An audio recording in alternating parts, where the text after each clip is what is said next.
Ne crains pas, crois seulement.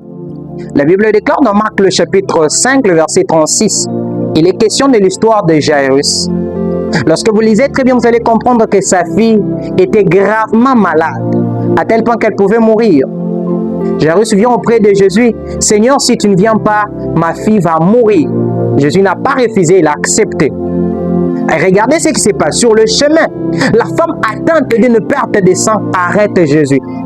Jairus pouvait voir que Jésus, il est arrêté alors que ma fille va bientôt mourir. C'est sur le chemin là qu'on apporte encore la pire nouvelle. On dit à Jairus, ta fille, elle est morte. Jésus, alors que j'avais besoin de toi, tu étais d'abord arrêté, tu as tardé. Regarde alors la nouvelle que je viens d'entendre. Écoutez, Jésus dit à Jairus, ne crains pas, crois seulement. Jésus, ma fille est morte, je n'ai plus d'espoir. J'ai envie de dire à une personne, le Jésus qui te dit aujourd'hui, ne crains pas, crois seulement. Ce Jésus-là est conscient que ta fille est morte.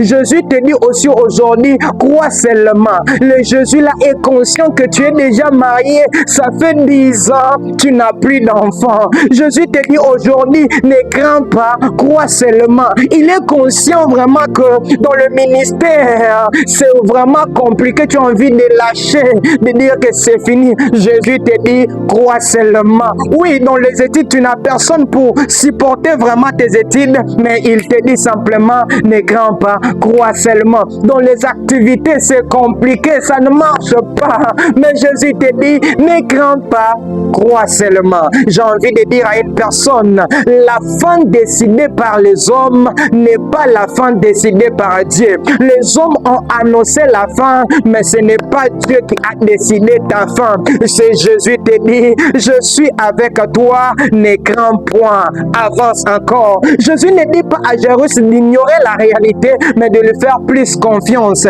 J'ai envie de dire à une personne, le moment auquel tu passes n'est pas la vérité. Oh, laisse que la foi puisse encore s'activer dans ta vie, que la peur ne puisse pas dominer ta foi. Crois dans ce que Jésus a dit. Même si aujourd'hui la situation semble irréversible, Jésus te dit, crois, crois.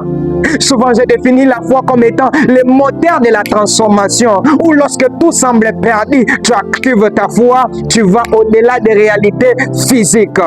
Active encore ta foi parce que Jésus est avec toi. Alors, j'ai envie de m'arrêter et de dire à une personne, la victoire est là. Juste au moment où tu penses qu'il n'y a plus d'espoir, la victoire est là. Jairus pouvait dire, ma fille, elle est déjà morte, je n'ai plus d'espoir, je peux partir. Mais la victoire, la guérison était là. C'est au moment que toi tu veux abandonner que Dieu veut agir. N'abandonne pas parce que ta réussite est déjà à la porte. N'arrête pas parce que Jésus s'est décidé déjà de changer ton histoire. Il y a encore de l'espoir tant que tu es en vie. N'arrête pas. Jésus est avec toi. Crois seulement, il va changer. Crois seulement, il va transformer ton histoire. Alors que ce message reste encore gravé dans nos cœurs et que mon Dieu vous bénisse.